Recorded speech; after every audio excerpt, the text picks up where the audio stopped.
My sister-in-law held a family vote. Should she be banned from family events? They all raised their hands. My son cried, "Mom, why are they doing this?" I smiled through tears. I didn't fight back. But the next week, they received a letter from a law firm. Inside was something that shut them up immediately. They all raised their hands, one after another. My sister-in-law, Brielle, stood there like a judge, smiling, as if this was just a fun little game. She asked the question like it was casual. Should Alira be uninvited from family events? Hands went up.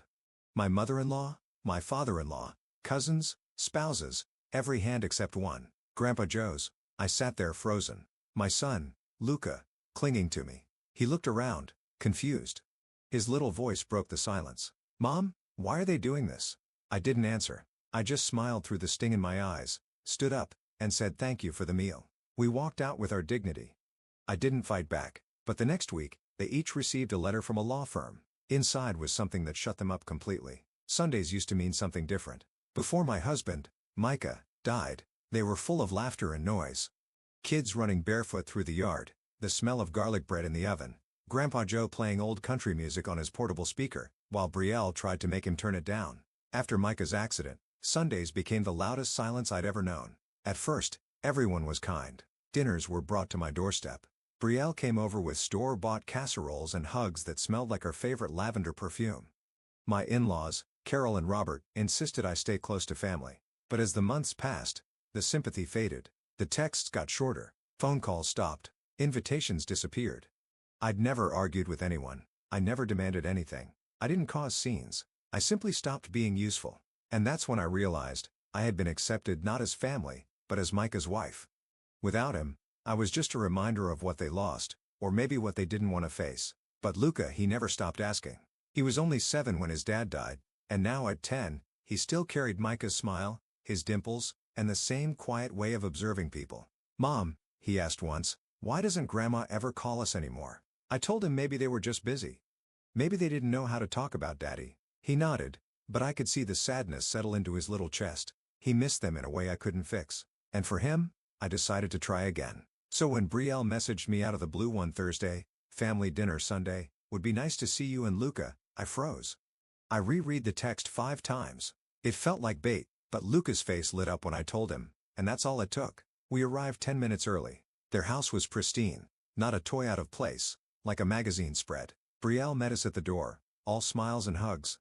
"You look great," she said, brushing her cheek against mine. She smelled like lavender and control. Luca ran inside to play.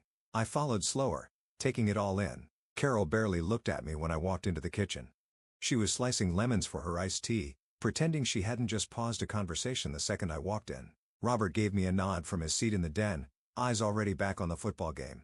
No one said they were glad to see us. I offered to help with dinner prep, was handed the salad bowl, and then quickly left out of the kitchen talk. Brielle and Carol kept laughing at things I wasn't included in.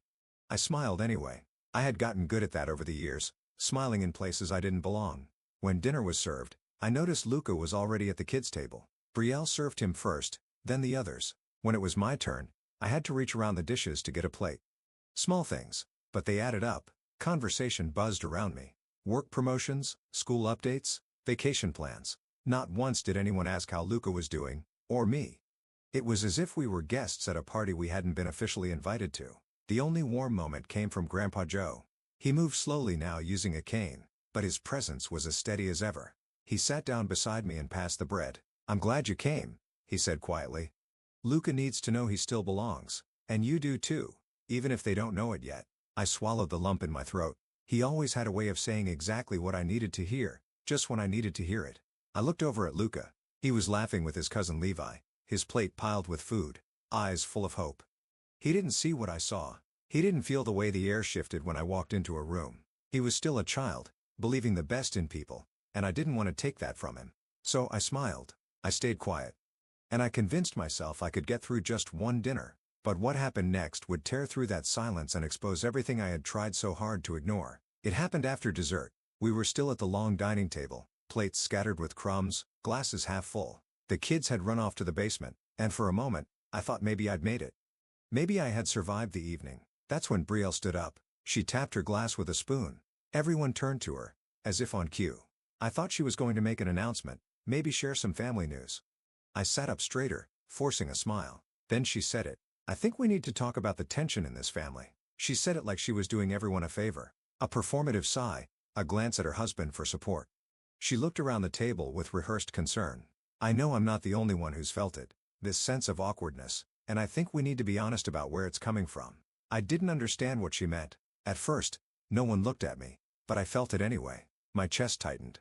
I'm not trying to stir drama, she continued, but I think it's fair to say that things haven't felt the same since Alara rejoined us. That was the first time she said my name, like I was the elephant in the room, like I wasn't sitting right there. I'm not saying you haven't been through a lot, she added, turning to me. We all grieved Micah. We all loved him, but we've also had to move forward. And I think some of us feel like we're constantly walking on eggshells. Some of us. I looked around. Carol wouldn't meet my eyes. Robert leaned back in his chair, arms folded. A few cousins were fidgeting, pretending to adjust silverware. Then Brielle smiled. I'll never forget that smile. So I thought we could just vote. No hard feelings. Just a show of hands. Should Alira be uninvited from future family events for the sake of peace? For a second, I thought I'd misheard her. I felt like I had left my body. Then it happened. One hand went up. Carol. Then another. Robert.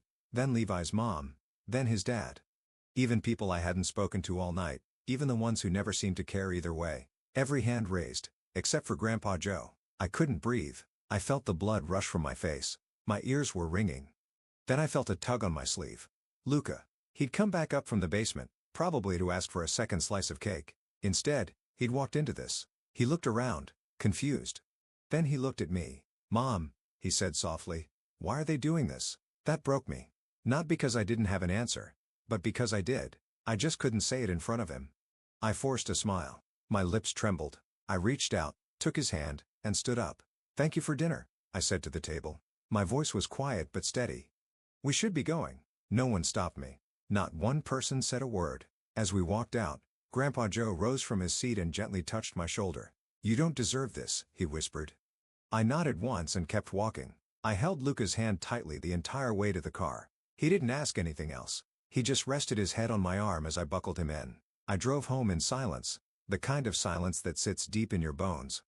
That night, I sat in the dark for hours, listening to my son breathe as he slept beside me. I knew Brielle had orchestrated that moment. She'd planned it, rehearsed it, built it up over months, maybe longer. She didn't want me gone for peace. She wanted me erased. And this vote, it was her performance, her little show of power, and I let her have it. But what she didn't know, what none of them knew, was that I wasn't going to stay quiet forever. I didn't shout. I didn't beg, but I was done playing the part of the grieving widow who knew her place. The next move was mine.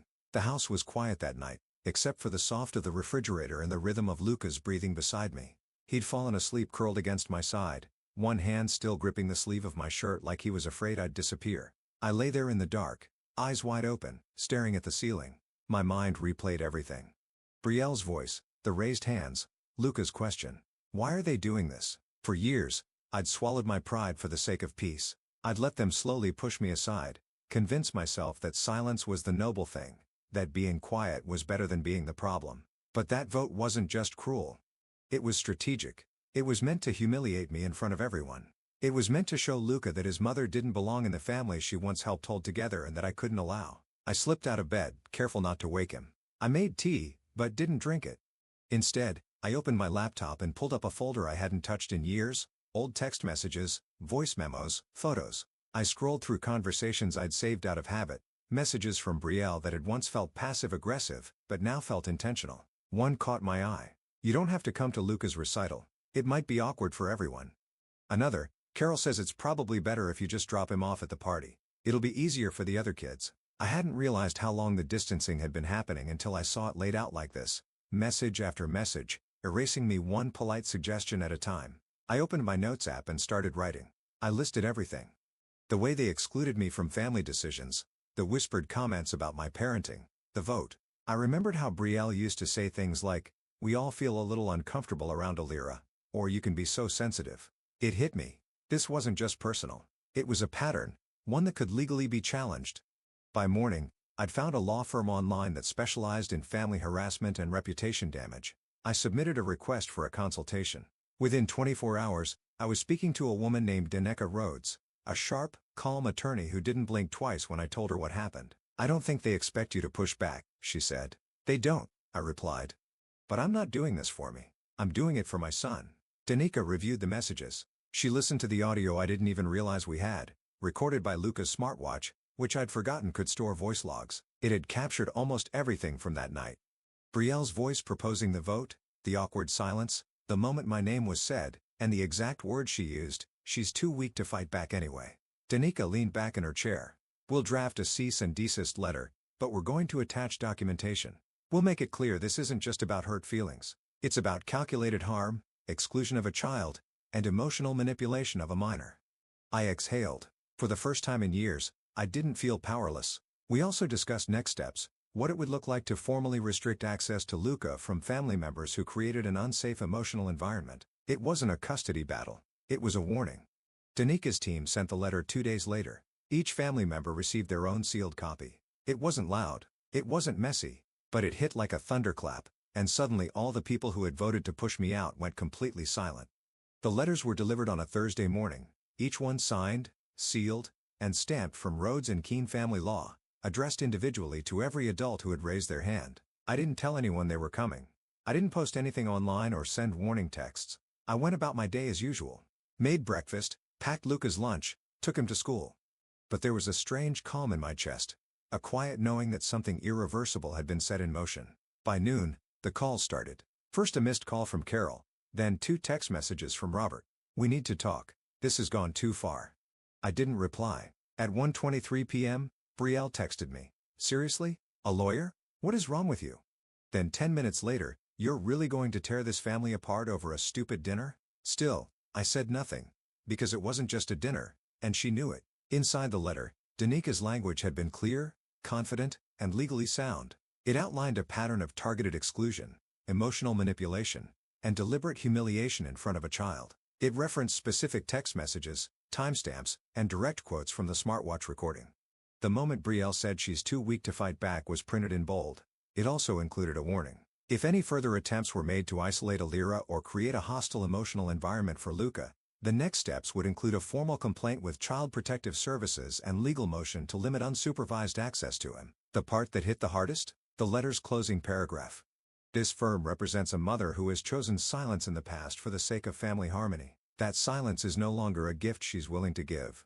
Within 24 hours, every single person who had raised their hand had gone silent. No one tried to defend the vote. No one asked if the audio was real. They all knew what they did. On Friday, I got a handwritten letter in my mailbox. No return address, just a folded card inside. It was from Carol. "I'm sorry for what happened. We didn't think you'd take it this far. Maybe we were wrong about you." I read it once and placed it in the drawer next to my wedding ring. Not long after, Grandpa Joe called. "Your lawyer gave them all heart attacks," he said, laughing softly.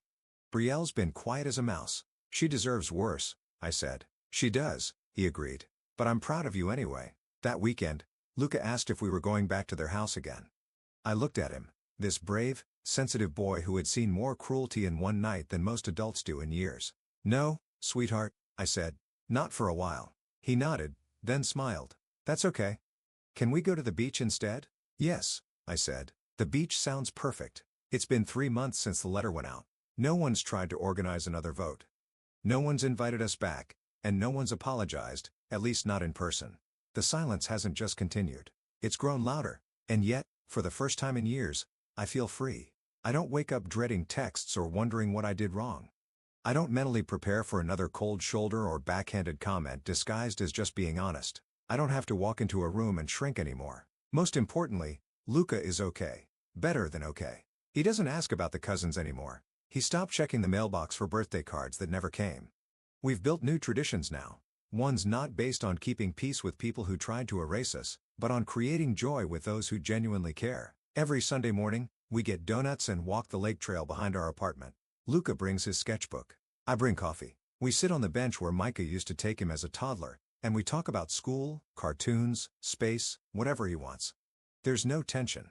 No pretending. Just peace. I've also started going to therapy. That was new for me.